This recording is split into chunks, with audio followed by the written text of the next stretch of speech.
Alrighty, so thanks everybody for tuning into this episode of Greater Than 0%. Today we have Isaac Esene, who's the founder and director of GoodWorks. Isaac, thank you so much for your time today. Thanks for having me.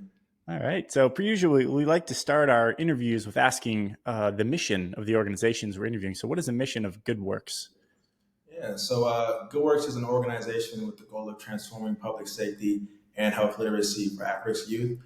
We conduct workshops. We call them bystander workshops, where we show young people how to do things from CPR to helping someone who's experiencing a drug overdose to helping someone who's been shot, stabbed, or experienced some form of violence. Our whole goal is to make people better bystanders. So when they experience something in their communities, they know how to do more than just record. They know how to be effective in improving their community safety. Oh, all right. I have a lot of questions and we'll get into it. But before I do, why you? Why is this an area in an organization that you wanted to found?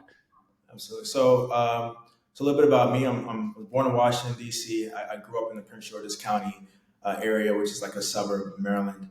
And even though we are primarily a middle class area, we still had this issue of violence. And growing up, I would see it and hear about it, and had even close friends that have succumbed to it. So what I saw was that the age to learn about how to save a life, do CPR, help someone in need from a medical standpoint isn't when we're waiting for a job or waiting to get a certification to do it when we're older. There's people experiencing trauma like that now in all forms of community. So when I graduated high school, I ended up joining the military, which is where I learned how to do most of these things. And then while I was in the military, I started to hear a lot of violence, a lot of things happening back in my community. And I'm like, what is something cool that I can do based on this training that can impact the situation? And how can I bottle it up in a way and give it to young people for them to understand? So that's when I developed GoodWorks. Yeah, it's such a really, really interesting concept in programming and mission. We've never interviewed an organization that's so hyper focused on something like this. When were you founded? And it's you shared some of the reasons why initially, but I'd love to hear the initial founding and what were some of the initial programmings you did in the Yeah. early stages. Yeah. So when we first founded in 2022, so during 2021 to 2022 was kind of a weird time. It was COVID. Yeah. Uh, and I was actually working for Netflix at the time. And they were doing like these documentaries, and I was like the medical person on staff.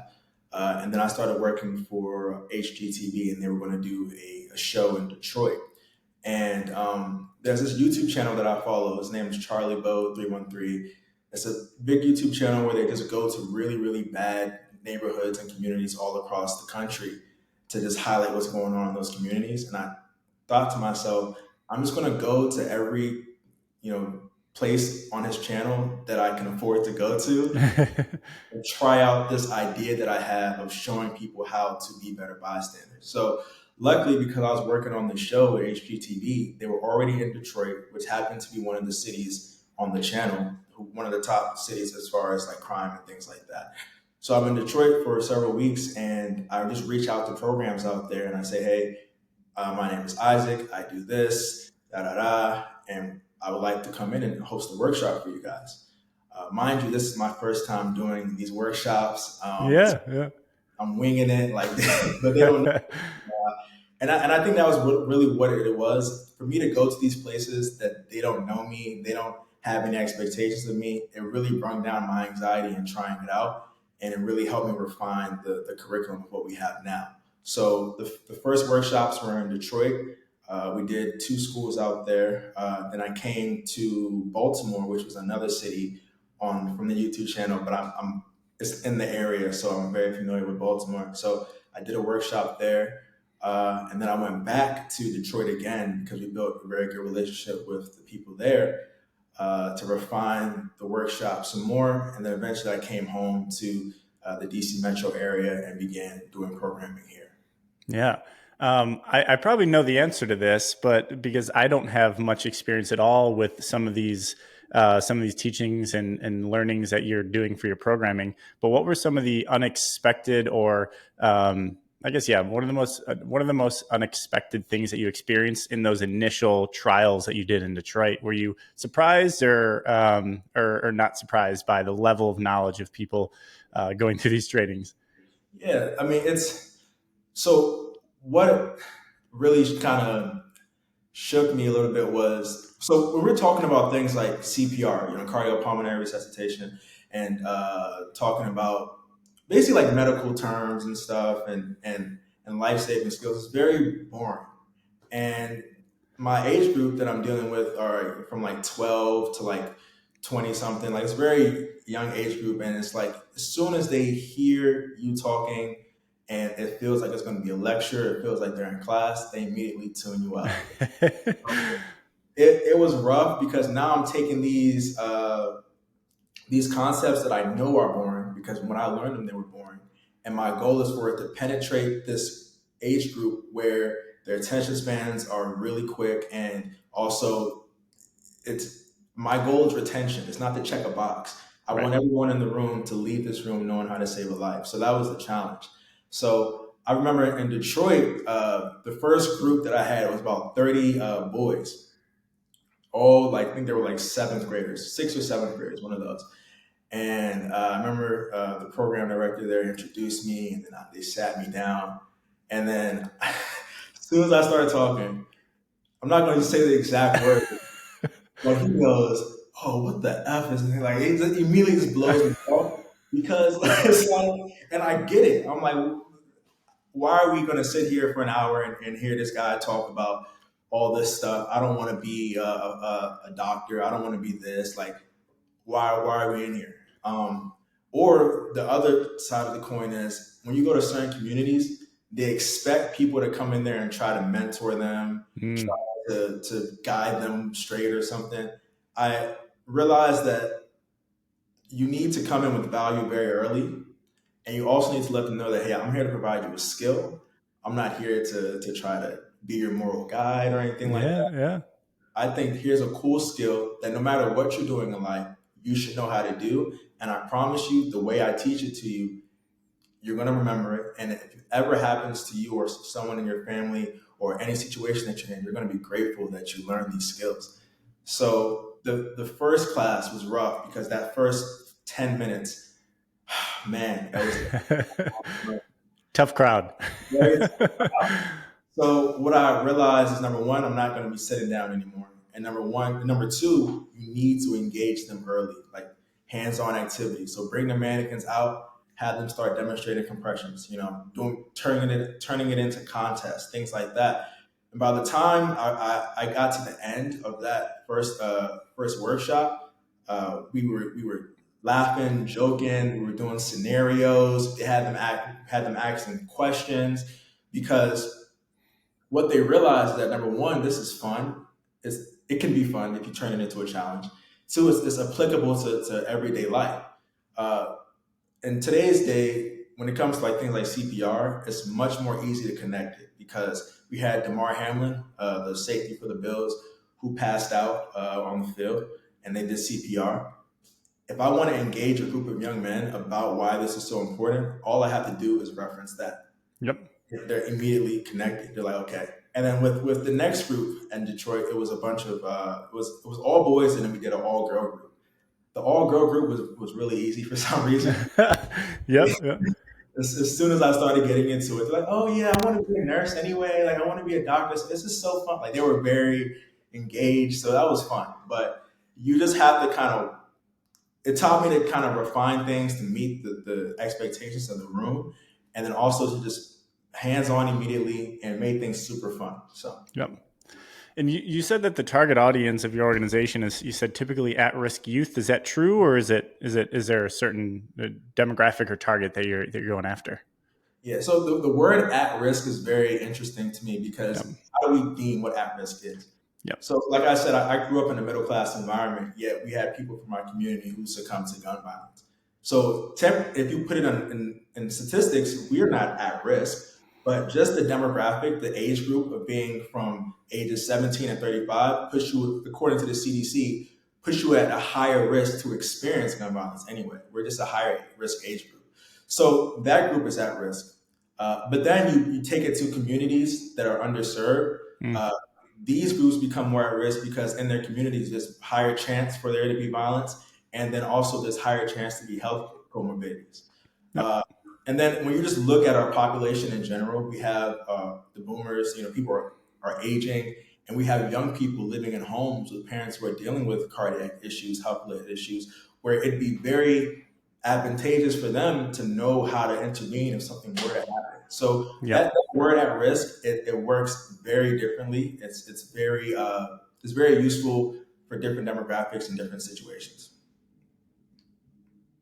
Awesome. Well, that's really really interesting. So I'd love to hear the progression. So 2022 is when you started, and then how has it grown over the past few years, and what has the focus been honed in on? Yeah, so the first start we did, like, it was really cool. Detroit welcomed me very well. Thank the shout out to Imagine Mentors. She just decided to give me a chance, and then not only did she give me a chance, she put me on to so many other organizations in Detroit that literally we've done like over 200 youth in Detroit because of Wow. the connection with her. So we started there. We're doing like groups of like 30 to 40, and then we went to Baltimore, which is a new city. So it's like started from scratch there. We did a group of like 10. And then that transitioned to now a bigger group of young men. We did like another group of 30 to 40 with Mr. Cameron Miles and Mentoring Male Teens in the Hood in Baltimore. And then from there, we actually started doing Prince George's County, which is my hometown. So it was much easier to make connections here. I did my alma mater, my high school. We did Yeah. there. So and then it kind of just snowballed. We did a group in February. We did over 100 youth in February. One day, we were on campus somewhere, and it was like a conference, and we just knocked it all out. And it's just kind of cool to see, like, starting from a different state, transitioning here, rebuilding, and then reaching masses. It's been cool. It's been a good experience. Yeah. How have you been able to scale that so far? Is it just you typically leading these sessions at this Yeah. point? Yeah. Yeah, so as far as like, so now we have like a roster of over 80 volunteers, Wow. mostly people who are pre-med students, pre-nursing students. I'm a PA student. I've been a PA, full-time PA student for the past 2 years. I actually graduate tomorrow. So What up? Congrats. I've been able to build that network of volunteers just talking to people that I'm in school with and things like that, and people seeing the work and deciding to sign up. Out of those volunteers, we have four registered or official instructors who have gone through the American Heart Association instructor course. And with us, we don't certify people during our workshops. They Right. come in. Yeah, it's just to expose them to the skills and make sure that they can retain it. But we do offer that option to get people certified. But of course, that takes a more longer course, and it takes just a little bit more time to do that. But Yep. we've grown from just me being an instructor to now four instructors who came from the volunteer pool. Wow. Wow. And that's only in just 2 years. Yeah, it's been a Have while. I feel like you mentioned that you've done these with hundreds of youth so far. Do you have like a rolling tally, or how are you tracking kind of the ongoing impact? We're over 900. We're like close to the Jeez. 1,000 mark, and we're we're definitely on pace this year, or by the end of this year, to probably hit 2,000 if the summer goes as well as planned. Yeah. And I'm sure that in terms of storytelling of cases where this has come in handy, hopefully there aren't any, right? Hopefully you don't have to, share a story where a youth who's learned this has had to use it. But I'm sure over time that will be experienced. But anything that has come up, well, I know it's only been a couple of years, but 900 youth that have been educated on this. Yes, Yeah. it's one of those things where, like we said, it's been 2 years. So Yeah. like for us to see the impact of this, I think it's more of like a 5 year, 10 year thing where it's like, okay, if you don't ever get to an official, we're dealing with kids who are 12, 13 years old, who Yeah. they won't ever need to learn these skills until they're maybe 17, 18, they want a job. So in that period of time, there may be a situation where they can refer back to our case. But Yeah. it's only 2 years. We haven't really had much time to follow up and see. But I think we'll start doing those follow ups next year and Yeah. see. Hopefully there aren't stories of people having to use it, right? Yeah, you're teaching people for like something that hopefully they don't have to experience, right? But they'll be ready if they do. Wow. So 2000 this year, you're on track to. Is that just through workshops that you already have planned in the Baltimore, Detroit areas? So we're hyper focused now in the DMV areas, the Yep. DC, Maryland, Virginia, particularly that Prince George's County area. We just received a grant through the NCCPA Foundation, which is NCCPA Health Foundation, and we're going to use that to expand our programs and start partnering with youth sports teams. So Awesome. yeah, so we're going to do icebreakers with these teams prior to practices or like after practices, or as team building exercises, where we integrate our programming and show them how to do things like CPR, how to use Narcan, how to apply a tourniquet, and make it fun for them. And as you know, youth sports teams, they come at like 50 to 60 players at a time. So it's like that's how we plan to ramp up those numbers. And then, of course, we're also still doing our traditional program, which is partnering with other nonprofits that develop youth. So yeah, that's how we kind of gain to scale. Wow. So in the next 2 years, 3 years, what do you hope GoodWorks looks like? Yes. So one thing that we're working on right now is developing a digital curriculum. Right. Uh, it's much easier to scale when you have things to disseminate, far and wide, and that is going to be done online. So there's a lot of niche things that I think we do in our programming, from the games, the scenarios that can be made into an online version, and it takes time to develop it and do it right, and that's what we're working on right now. But I see us taking our model, digitizing it, and disseminating that for programming for schools and things like that. And then also recently with this grant, we're looking to find more bilingual instructors. So right now we're four instructors who only speak English. And as you know, the population in America of English as a second language is growing, and we want to be able to reach those communities and make sure that they also have the ability to know how to save a life. So we're working on developing more bilingual instructors to teach our workshops. Yeah. Wow. So GoodWorks, why is it important now versus the past? Yeah, that's a good question.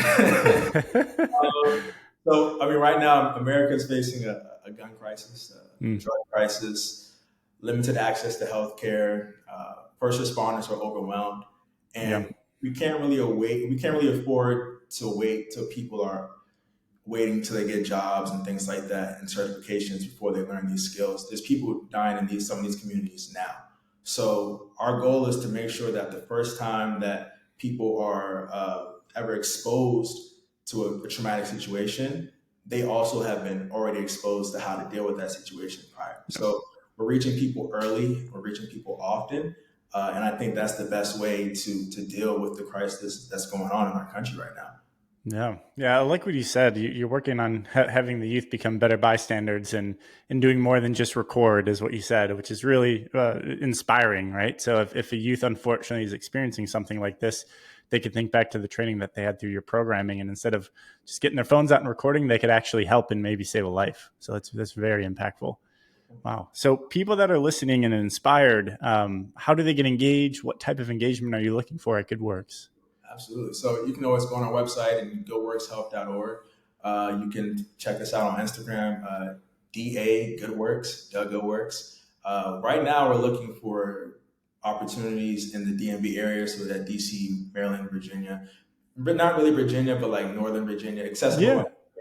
Yep. And if you're a program here that you develop youth and you're looking to have us come in for a workshop, our workshops are typically about an hour and a half, and we come into your space. We bring in all the necessary equipment. We bring the necessary people, and we're in and out. So we're looking to partner with more organizations here to get those skills disseminated to our youth in our community.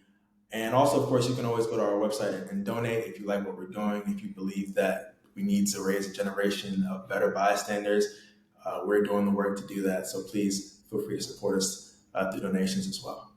Wow.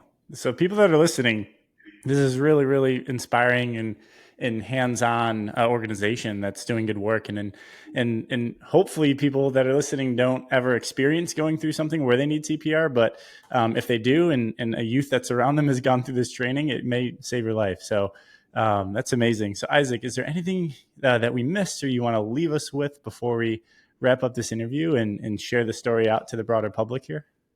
No. Well, actually, let me say this: we're a young Yeah. organization.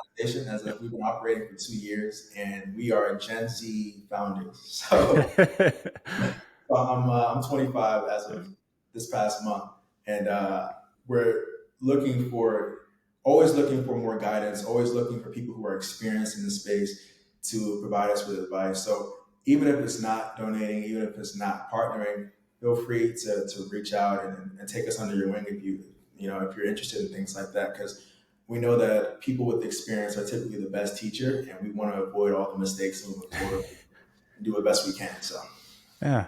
Wow, Isaac. Well, thank you so much for sharing the work that you're doing. Very inspirational. And I wish you the best of luck in the upcoming year and that you reach that 2000 and beyond of youth that you're impacting. And again, people that are listening, will share all the information in the show notes so you could find them on Instagram, their website, and shoot them an email as well. And of course, donate and get involved. So, Isaac, thanks again so much for your time. We really appreciate it. thank you for having me. All right.